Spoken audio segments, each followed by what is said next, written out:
Welcome to the Kentucky History Channel, where we strive to bring you all the Kentucky history content you want and you deserve.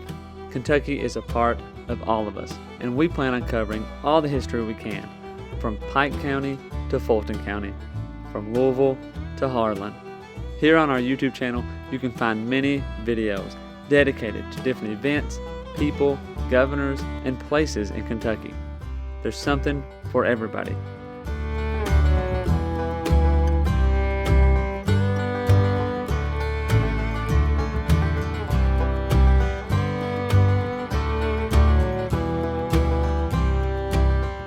While you're here, if you like the channel, hit the subscribe button and the notification button so you get notified anytime new Kentucky history is available. And if you want to support the channel, we have a Patreon page as well, or patreon.com/kyhistorypod. Welcome back to the Kentucky History Podcast. I'm your host, Jamison Cable, and I have another fascinating episode to bring you. I'm joined with Dr. Ann Bader, and she has a great wealth of knowledge that she's going to share with us today. She's had nearly 5 decades of experience in archaeology, cultural resource management. She has expertise in both Native American and historical archaeology. She has been a principal investigator for various archaeological investigations, working both the private and public sectors. Ms. Bader founded the Corn Island Archaeology in 2006, which is now part of HMB Professional Engineers in Frankfurt. Her commitment to public archaeology led her to establish the FOAS of the Ohio Archaeological Society in 2002, and earning her the Indiana Archaeology Award in 2004. Dr. Bader, how are you doing? I'm doing just fine. How are you? I'm doing good. We really appreciate you joining us here, and going to talk about some good Kentucky history here. But before we get too much into it, just tell us about your Kentucky connection and some more of your background. So, just to clarify one thing, I am not a doctor. Oh, oopsie. Yep, that's fine. I got close, but I didn't finish that. But at any rate, I became interested in archaeology when I was, in fact, in the 6th grade, and was determined at that point that was what I was going to do, much to the consternation of all of my high school teachers, which were, nice, proper little nuns who said, you can't go do this. But at any rate, so I guess I started in 1971 in archaeology in Kentucky, and it's the only thing I've ever really always wanted to do. When you have a passion about something that's strong, you find a way to make it work. And so, wanting at one point in time to go and study Oceania, and then I thought, well, how many times a year am I going to make it out to Easter Island to do any work? So finally decided it just made more sense to study my area here at home with the Ohio Valley, where you could get out and do research every day of the week, And so, besides, I'm a homebody. I like Louisville. I like Jefferson County. I like the whole Ohio Valley. And it just was a natural fit just to make that my area of expertise. Well, that's great, and there's nothing wrong with staying at home in Kentucky. Absolutely. And as the old saying goes, most people who leave Kentucky, they have one foot pointed back, and eventually come back home anyway, I guess. So you've done a lot of research and been very active in the area. And again, from the Kentucky history perspective that we've covered and so forth, which we've got into a lot more of the native, Shawnee and those sorts of that area of the history. But before that, we were kind of talking a lot about the frontiersmen and all that kind of stuff. And Corn Island is one of those that's brought up. You got George Rogers Clark and so forth. But we're going to go a little further back than even those kinds of things, or those events. The Archaic Period. I guess to start us off, tell us a little bit about what the Archaic Period is. How do we define it? And I know that's a loaded question. There's a lot of stuff. What we've got to do here. But the archaic culture, of course, is the most, I think, fascinating of all of them here at the Falls of the Ohio, and I'm prejudiced in that area. But it's not the earliest. We certainly had the Paleo-Indian period before that, and even before the Paleo-Indian period, we're finding that the history of Kentucky, Native American history, is extended even further back than what we had ever thought before. Every day we are finding things that are older than we thought. But the Archaic period is one where around 8,000 things were really changing a lot. The glaciers from the Ice Age had retreated, and Mhm. all of the land was changing. There was tundra growing up when the ice retreated. But when you started getting into the Archaic, then you started seeing conifer forests come in. And then around 5,000 years old ago, you were seeing things more like the deciduous forest, so that it was more like it is today. So there was a greater diversity of plants, a greater diversity of animals. And so all of that was just prime um, to encourage Native American settlement here. So, as in the early part of the period, the people were still nomadic. They were just hunting, following the river basins. They were looking for game. They didn't stay very long in one place. You might see the archaic people, the early archaic people, along the floodplains, maybe around springs and sinkholes where there's water. And also, you see them that they were occupying the rock shelters, of which we have many around here, and caves. And those would be very, very deeply buried by now. But by the time you get into the middle Archaic and the late Archaic, things were much more like they are today. And people found that they were able to settle down and stay more in one spot and have more settled lifestyles. They might shift their camps from time to time, for instance, to follow the resources as they ripen. So if there was a bunch of nut trees down by the river, they might go down there in the fall and harvest nuts and stay there for a while. If it got really, really cold in the winter and they needed more shelter, they might go into the valleys and the rock shelters. So they would, maybe travel around during the year at various times, but in large part, they stayed in the area and they revisited those sites every year, annually, over and over again. So their mobility was a lot less than these nomads who were following the game. So Mhm. that allowed them to really develop um, some deep roots, some deep connections to the land, and and um, they had a period, especially here at the falls, where we had such diversity in the environment. So we had so many resources available that they were able to have a life that was pretty well secure. They weren't people who were wanderers and lost and trying not. They didn't know where the next meal was coming from. They had it pretty well here. Wow. Well, that's a bit that's pretty interesting to say, and that goes along with what Gwen Henderson and some others have said that so there was people here living in Kentucky before. Definitely were. They definitely were, and even if they were passing through earlier, they were still here, but by that Mhm. time you get into the 6,000, 5,000 year range, you know, they were here in numbers, and they were staying here. So, by the time you get to the later Archaic period, maybe around 3,000 BC, we had the largest population of Native Americans that we had at any point in its history. It declined somewhat in the subsequent period and then maybe picked back up 1,000 years ago when we had the large agricultural communities and cultures here. But the late Archaic at the Falls of the Ohio was a very populous time. There were many, many people here, and it was pretty much a center of activity. It was a regional, I don't want to say capital city, I don't want to go that far, but it Yeah. was certainly a center of activity, and it was one that drew people from miles around. It was because of its location, for one, at the Falls of the Ohio, and because too of all of the resources that it offered in terms of trade to other people. Mhm. Mhm. So when I'm hearing these numbers, 3000 3000 BC and so forth, you know, uh, when we think of Kentucky history, we obviously a lot of people just think of 1792 when the state was formed. 1750 Thomas Walker explored, and then nothing else before then. Obviously, there was plenty before then, and that's one of the things we're trying to get at with the channel is kind of getting that even the pre-European discovery, the pre-America, the pre colonies, all that stuff going back and forth, going back to that time. But oftentimes, you know, our minds don't really think of, you know, North America, you know, past, 1600, 1400 maybe. You got DeSoto and all those kind of those people that Columbus and those, but your mind starts going to the Europe and stuff. So then you go to say Egypt and you think, what what time period?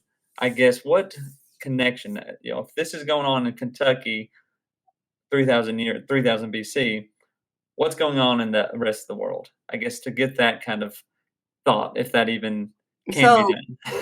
so, I it's amazing because we've got so many things that were happening here predating the pyramids, Uh-huh. and very, very and, it's just really hard to wrap your mind around what 1,000 years is. I mean, it's hard to remember last week for me.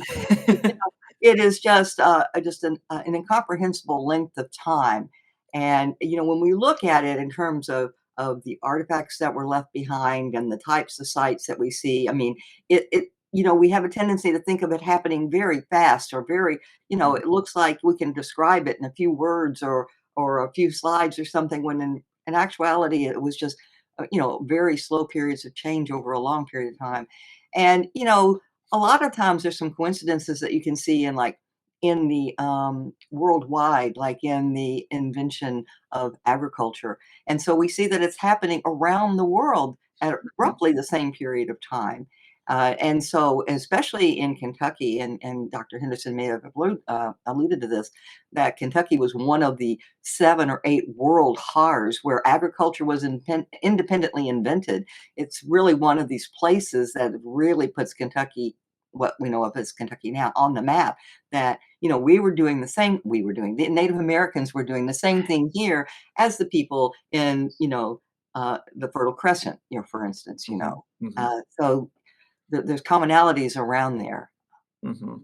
And that's the I guess that's what I'm trying to do is wrap my mind around it that, you get this history of, the pyramids. Um, and if you have a Christian background, you're probably thinking of, you know, Jesus died, that would be year 0, you have the Jews leaving Egypt and Moses and that kind of stuff. That's kind of how your mind thinks historically. But then, this is stuff is going on at the same time in Kentucky. There's people here, like you said, farming and doing all these kinds of things. So it's hard to kind of sometimes wrap your head around that. I guess. I mean, that's just the basic of it. Um, Understanding the time frame, and as you were saying too, what you may think is really fast. This is thousands of years. There's a lot that happens in thousands of years. For So sure. yeah. Um, well, that's a pretty good summary of the archaic. Actually, I got another question about that. The atlatl. Um, Mhm. that came around at this time, right? It may have even been here earlier than that. Oh wow. Okay.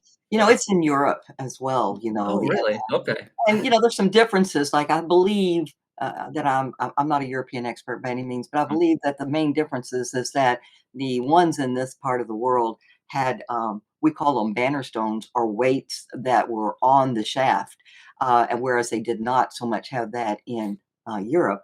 But, there's just so much controversy on whether those things were really providing weights or if they were decorative, if they were mhm, something that was, tied to a particular group of people. Like we have a very distinctive style of banner stone here at the falls that looks different than it does in the surrounding regions. So were these things kind of tied to like a family or an area or a community or not?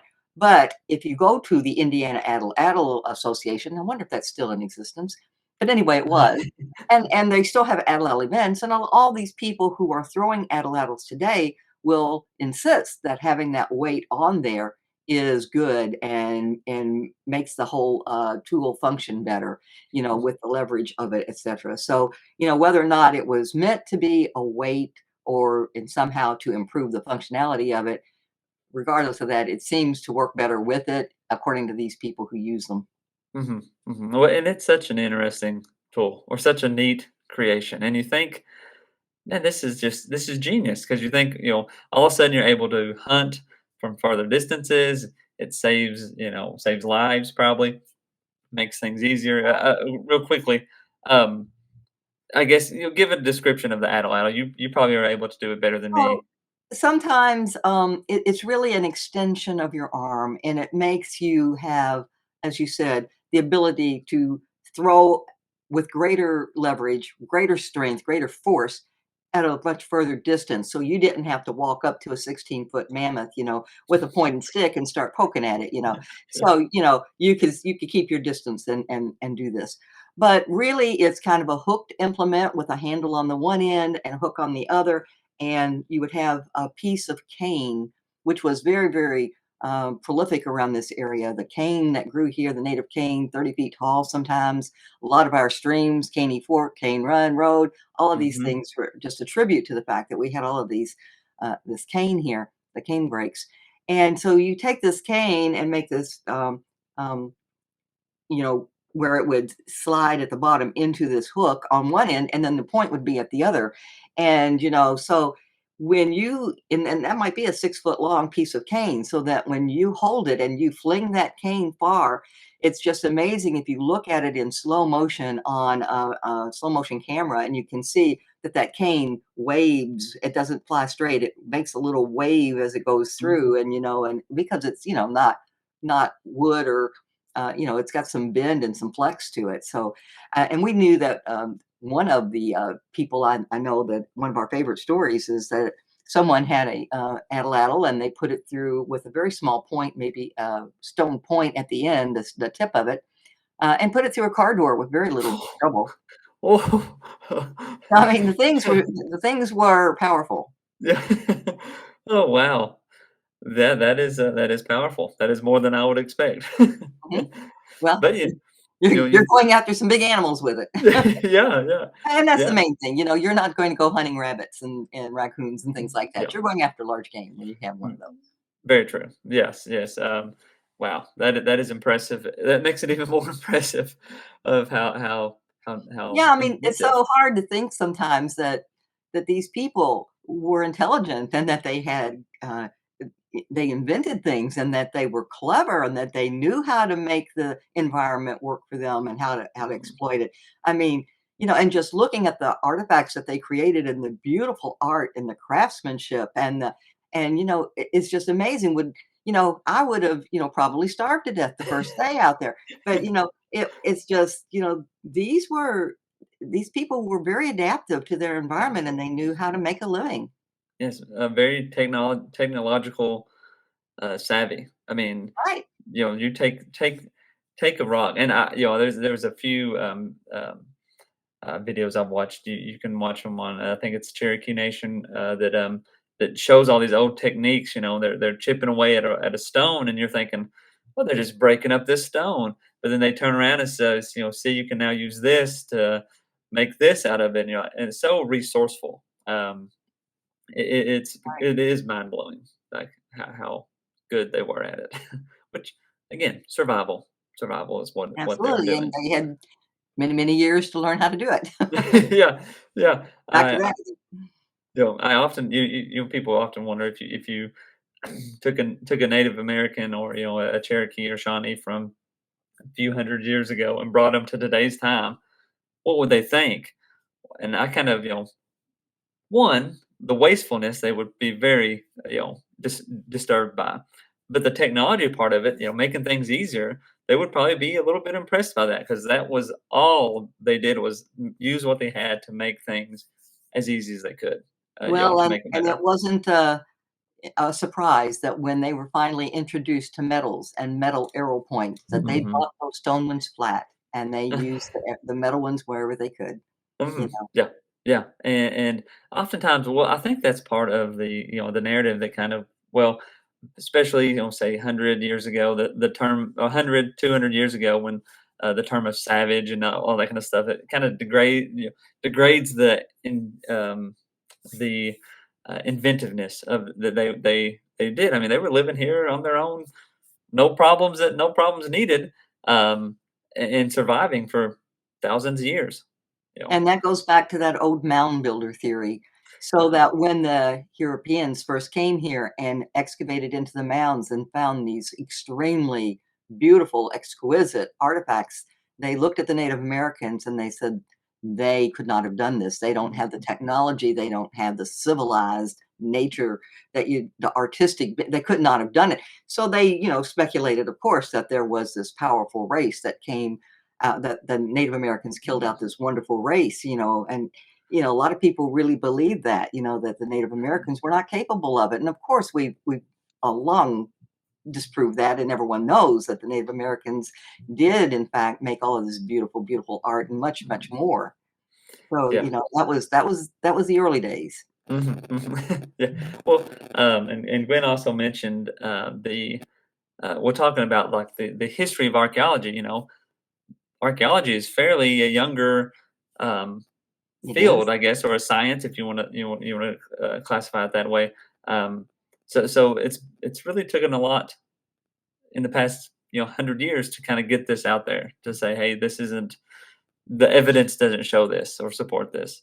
And the Um, amazing thing is that even in our discipline, it changes so fast. I mean, the things that I pull up a report that I wrote in the 1990s, and I'm saying, "Oh my gosh, that's horrible." We don't, we do things so much better. We know so much more. We know how to Mhm, tease more data out of that, because mhm. technology is also helping with our investigative tools on how we learn about the past. Yeah, yeah. Well, let's talk a little bit more about Corn Island and well the Falls of the Ohio.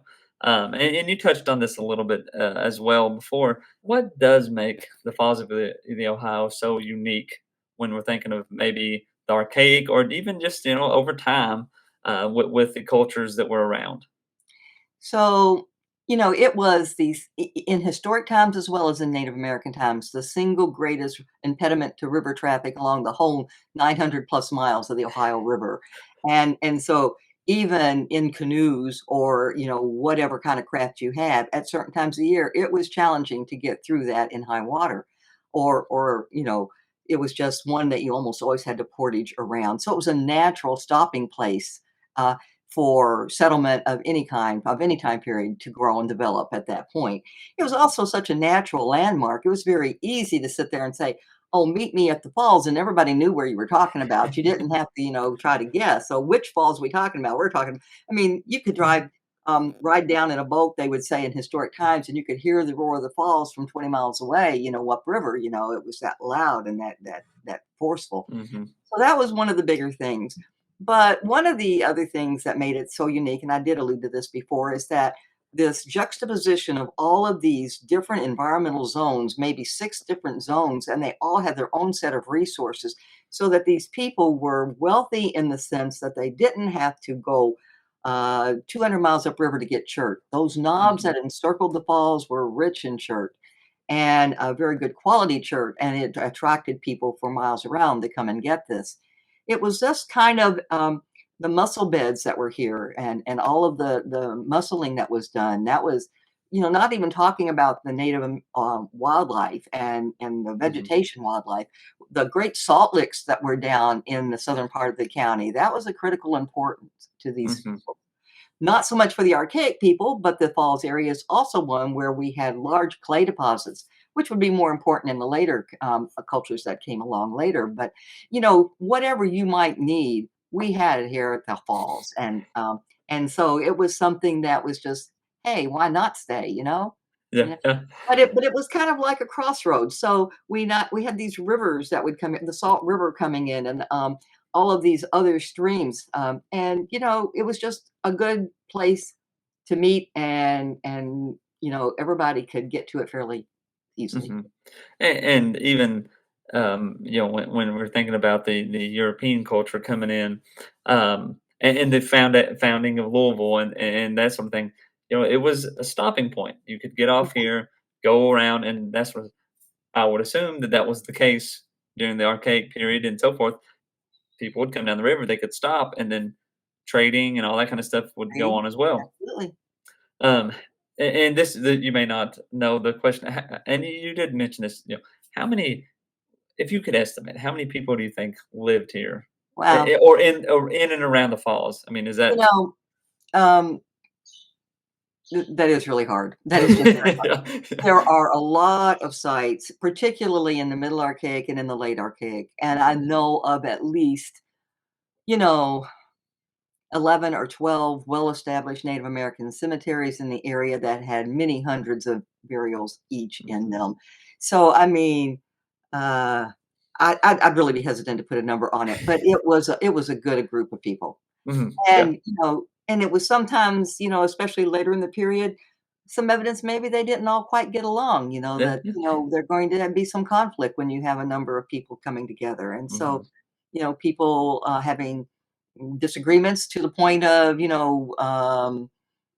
inflicting harm on each other and, Mhm. so, raids and conflicts of that type, So I'd like to think that it was all about control of the resources at the falls that would Mhm. instigate some of this, that, they were competition to control some of the wealth that was here. Mhm. Mhm.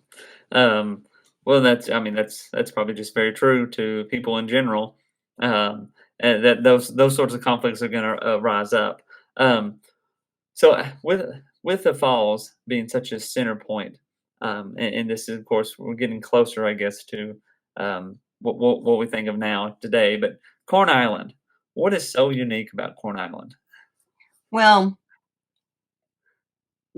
I guess it mainly is just its history because there are other islands in the Ohio River, and, they come and they go, they form and they erode away. Mhm. But Corn Island, just had a really, interesting history in the sense that it was the very, very beginnings of Louisville.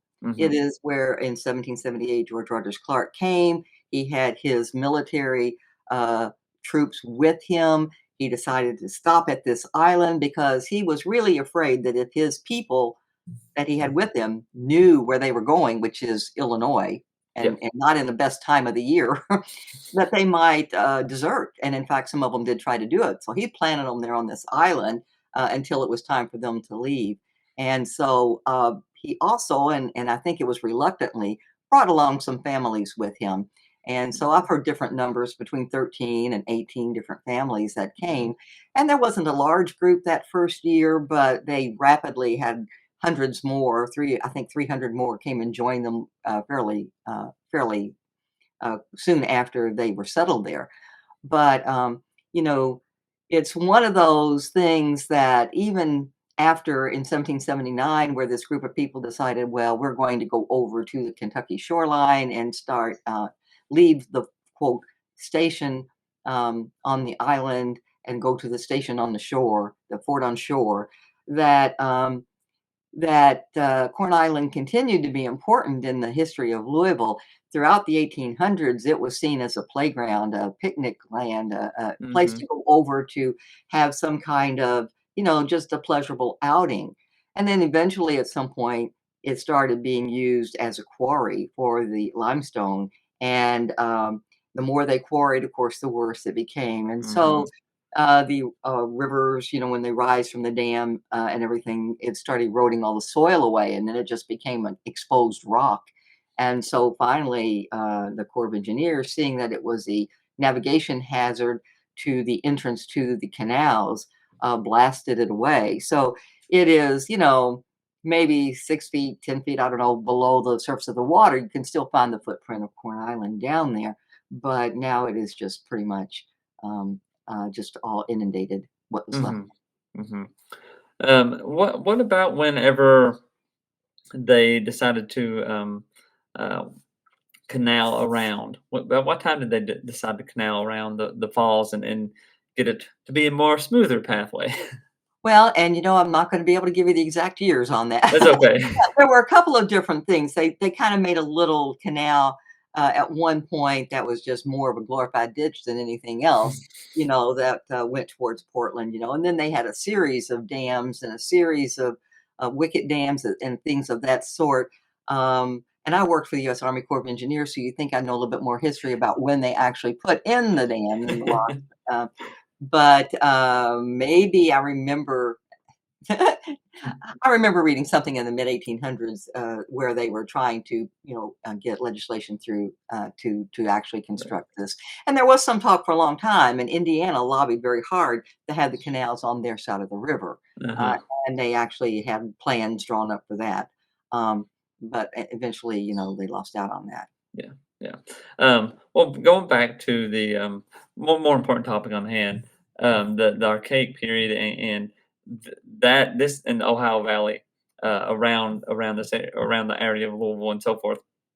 If you know throughout your years of research and digging and so forth, what would be your like biggest find or coolest thing that you just if you get to tell the story about it, you want to tell about it? So, that's just one of, the best, most frequently asked questions of any archaeologist that is.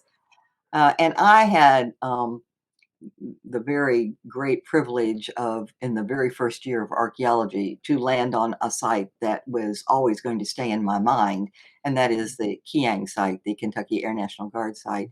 And that one is now in the center of Worldport, on the UPS at the airport. And so digging there as a small child was very, very just unforgettable for me. Mhm. And the thing about it is in the Middle Archaic, when the climate was starting to dry out and get warmer, people kind of migrated towards the water. And there, right there at what is now the airport, there were two huge, beautiful twin springs called Duck Springs, and an old plantation was there, the Duck Springs Plantation. And this site was situated on a knoll overlooking those two springs, and they always flowed. And so, there was a settlement there, but most importantly, it was a sacred site. A sacred site, it still is a sacred site. It's a protected sacred site where there was a number of human remain, burials there. But it was one of them that is just very important in this area. But there are a good half dozen more that are like it now. Um, but that one really left an impression, just because at that period of time in the Middle Archaic, where they were really utilizing the mussel shells, which they kind of got away from later in the Archaic period, we had the preservation, because of the shell, of things that don't normally preserve, like the bone tools. So, because it's just like your mom always said, drink calcium, drink milk, and it'd be strong for your bone. There's calcium in these shells, and as it leached out into the soil, it had a positive effect on preserving the bone tools. And the bone tools that were found at the Keang site are just outstanding. So you found the actual pieces of the atlatls, the handles and the hooks and the not the cane, but you found all Mhm. of the hardware for it, and many, many fish hooks, small fish hooks, large fish hooks. They must have captured all types of sizes and kinds of fish at this place. And then there were these engraved bone pins that were found at this time period, and they are very identical to those that are found in southern Illinois, which, we really feel like the people at this time, at this late Middle Archaic, were coming up the river from the southwest into this area, and their artifacts have so much design and decorations on them that are so identical to Illinois and southern Indiana that it's hard to disagree with that kind of a conclusion. But beautifully, beautifully crafted artifacts were found there. Well, that is that's pretty that is pretty neat uh, story there. So, whenever the airport was built, I mean, they had the archaeologists have to come in as well, right, and kind of go Well, through this. How does that process work? so the airport was there first before the Mhm, site was discovered. mhm. And then in 1972, when they were trying to do a run-up pad to construct one to test some of their jets, they were grading this knoll, and then they got into all of the site, and we were called out to Oh, the University of Louisville to look at it. So there were some excavations for the next couple of years, but of course, only a very small fraction of it was ever excavated. It's a oh. sacred site, as I said, and Yeah, you don't want to disinter human remains if you don't have to. And yeah. so it was marked off and preserved, and then the airport just continued to grow around it.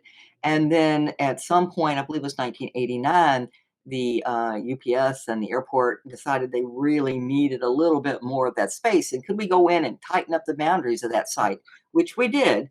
And Mhm. so then it became this little enclave, this little island of green in the middle of a bunch of concrete. And they covered over the beautiful springs under concrete. Oh my, I was so Oh.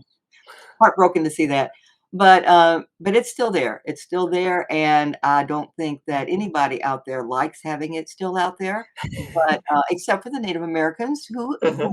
all rights, think they should stay, and they should, Mhm. and they Yeah. should be preserved, and they should be protected, and so there they are in the middle of all of these jets. So, wow. So, I'm trying to figure out how if I because obviously I've flown out of Louisville a few times, but where should I look if I'm trying to find it? So, one thing, was that when they went to reconfigure the, runways and make them 2 Mhm. north-south runways, that was part, not all, but part of the consideration there was that they avoid that site. The configuration was designed so that they were not going to impact that site. So, it's in between those 2 runways. And, so, at one point in time, they had talked about making a display in the airport, and then they talked about, let's not do that. And Mhm. so, but it's a rampant rumor at UPS, and everybody talks about the Indian burial grounds out there. And Uh, it's one that, thankfully we can at least talk about it with respect mhm. because Mhm. it's protected and nobody can go out there and damage it or hurt it. Mhm. It is something that is just going to remain that way, hopefully forever. Yeah. Yeah, well, that's good, that's good. Is there any other sites, in and around Louisville, Jefferson County that, um, is marked off that people could visit or see or anything to that? Well, there are plenty. I mean, I think we've Mhm. recorded almost 1,000 sites now in Jefferson County. Wow. Whoa, wow. And that does include historic sites as well. So Mhm. historic period European sites, Yeah, for instance, Locust Grove and some of those places. yeah. But very many, many, many Native American sites. Now a lot of them have been destroyed. The problem is that on the floodplain of Louisville many, many years ago, there were a series of large earthen mounds in the Mississippian period, and they were on the floodplain downtown. And the downtown, if you read in the histories, was a very wet area and it was a sickly area. Mhm. People got malaria and yellow fever a lot. And so in 1822, the mayor decided, well, we're going to dry this part of the floodplain up where Louisville is. And so they went and of course, and they leveled the mounds and used the dirt to fill up the pools and the wet stuff. So we lost a lot of our Native American history. And so many, many sites that were down in the developed area are long gone because of the construction within the city. But there are many sites that are still in existence and that are preserved. There are sites within parks that you could go out to McNeely Lake Park. There's a cave there that you can see. Now, again, that is on private property. I mean, on public property, and you cannot dig there. It is protected, Mhm. but you can see that cave from the road, and that's one that's there. Um, Many of these things are still on private property, and so they are Yeah, protected as well. okay. Um, there are sites at the Farnsley Moorman Landing, again, protected sites. Nobody can go out and dig on those. They're all up and down the waterfront, so you'll see many of them that have been affected by the flood wall construction in the past and are now gone, or apartment complexes that are now those sites are now gone. Marinas have taken a lot of them. But yeah, like I said, there was a big population here, and there were a lot of locations where people resided and worked.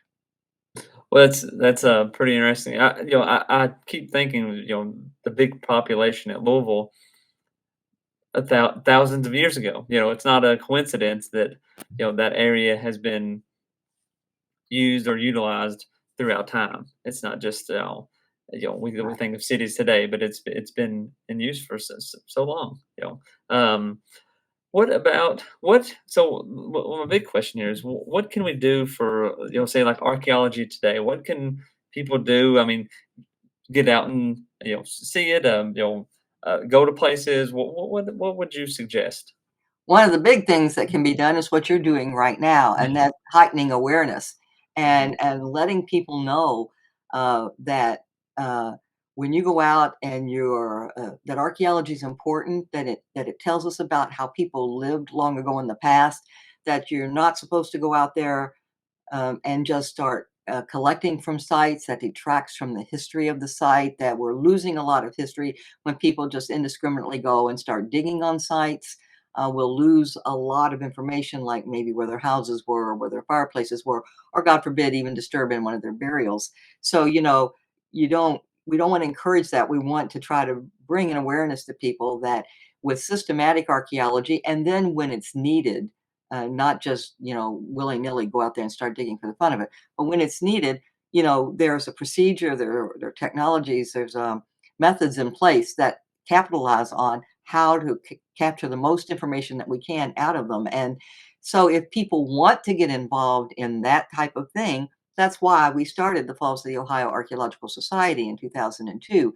And that group is for avocationals. It's a group for adults who always, well, and some children who always wanted to be an archaeologist, but for whatever reason, their careers took a different path. Mhm. And so we don't go out and dig just because. We go out and dig if there's a really good reason to, like, oh, this site is going to be destroyed next week. What can we do to and there's no funding for it. Is there any way that we can recover some information before that happens?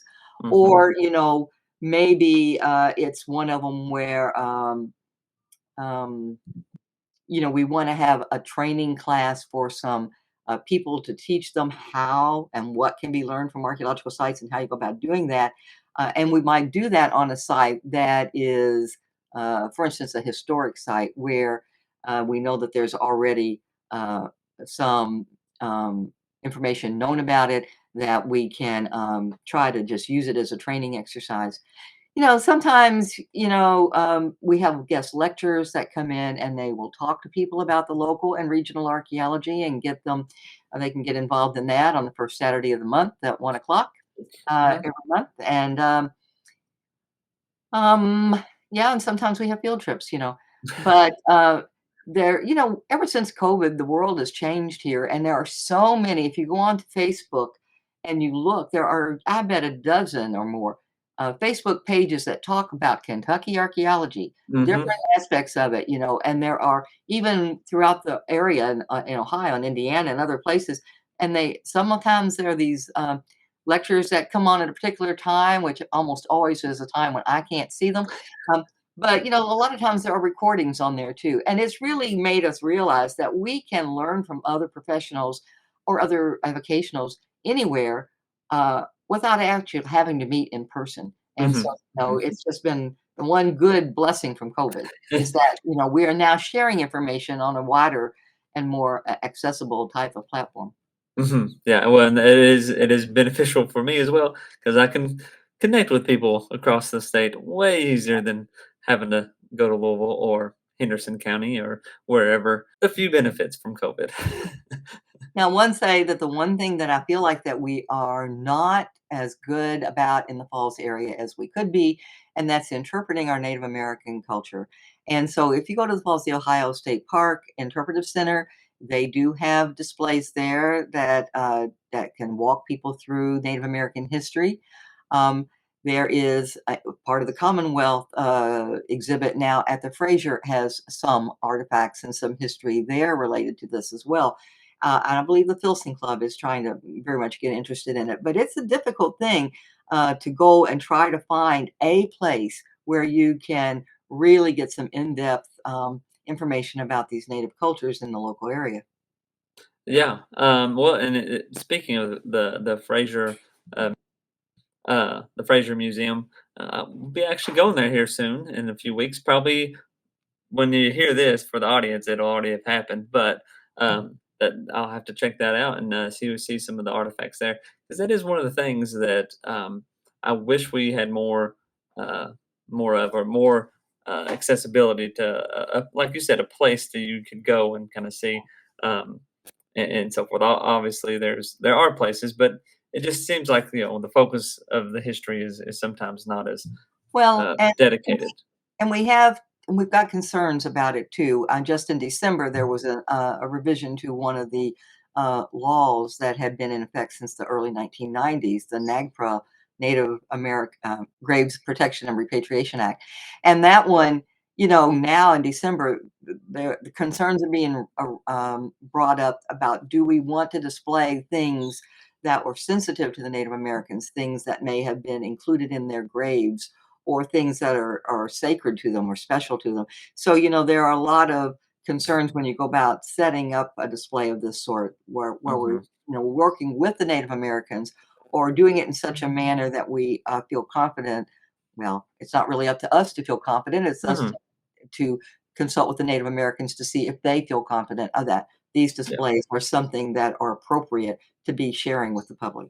Anybody who's in the local area can always drop by the offices of Old Corn Island Archaeology, and we do have things on display there. And stop in for more information.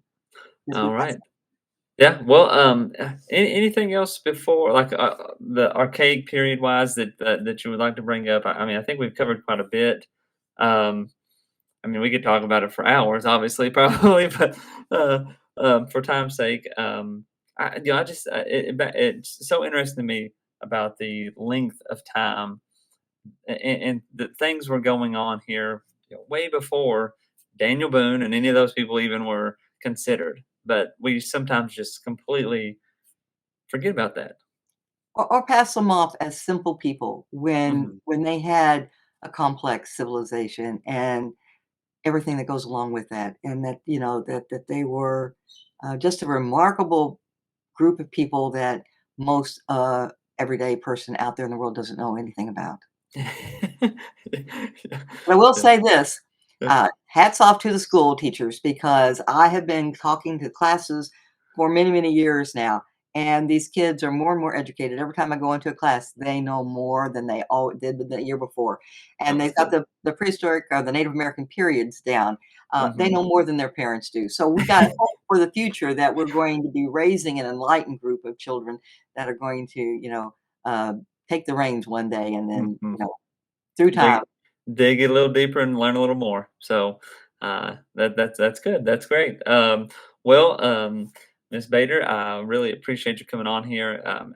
I've learned a lot. I hope the listeners have as well. Again, maybe you can come back on again. We'll talk even more.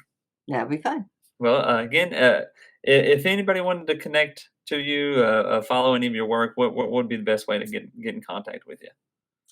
Um, well, I mean, I can give out email addresses. I don't know exactly what you want but, yeah, if you would Well, just usually I'm referring to like Facebook or all that kind of yeah, stuff. Yeah, um, or I do still have the Corn Island Facebook page up for right now, and it's gonna stay that way mhm. for a little while, and there's contact information there. But, Okay. I would also say check the Facebook page for the Falls of the Ohio Archaeological Society. We're much involved in Mhm. that. You just have to be sure you don't do Falls of the Ohio. They'll send you to the state park, so make sure you say Falls of the Ohio Archaeological Society, and then people are welcome to come and join us and work on analyzing collections and curating them and handling the artifacts and helping us do all of what we need to do to make sure that that they are documented and protected and preserved. Okay. Well, that sounds great, and um, I hope we turn on some light bulbs and maybe get some more people involved in the archaeology in and around Kentucky, and I guess the rest of the world as well. I guess I'm a little biased for Kentucky, Me but too. yeah. Well, thank you again for coming on, and thank you all for listening, and we'll see you All next righty. time. Bye bye. Welcome to the Kentucky History Channel, where we strive to bring you all the Kentucky history content you want and you deserve. Kentucky is a part of all of us, and we plan on covering all the history we can, from Pike County to Fulton County, from Louisville to Harlan. Here on our YouTube channel, you can find many videos dedicated to different events, people, governors, and places in Kentucky. There's something for everybody.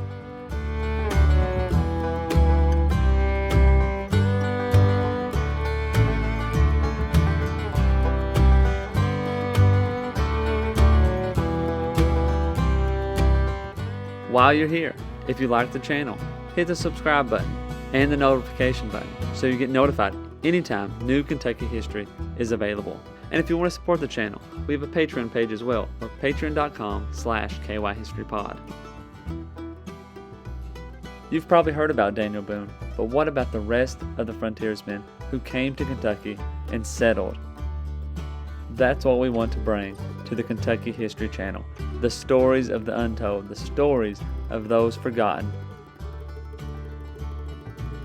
One thing to expect on our channel is great Kentucky content. Some stories that you've never heard of. The Night Riders, who began in western Kentucky. Bloody Monday, the riots in Louisville.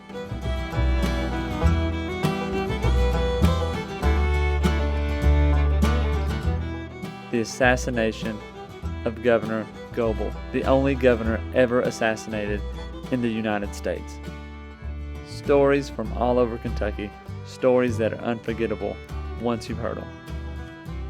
You can find out who counties in Kentucky are named after and how your county got started. From beginning to end, we plan to document every county in Kentucky, all 120. Reach out to us on all of our social media platforms, Twitter, Facebook, and Instagram. And also leave a comment on one of our YouTube videos. You can also check out our podcast episodes. You can subscribe to our podcast on Apple Podcasts, Spotify, iHeartRadio, and many more.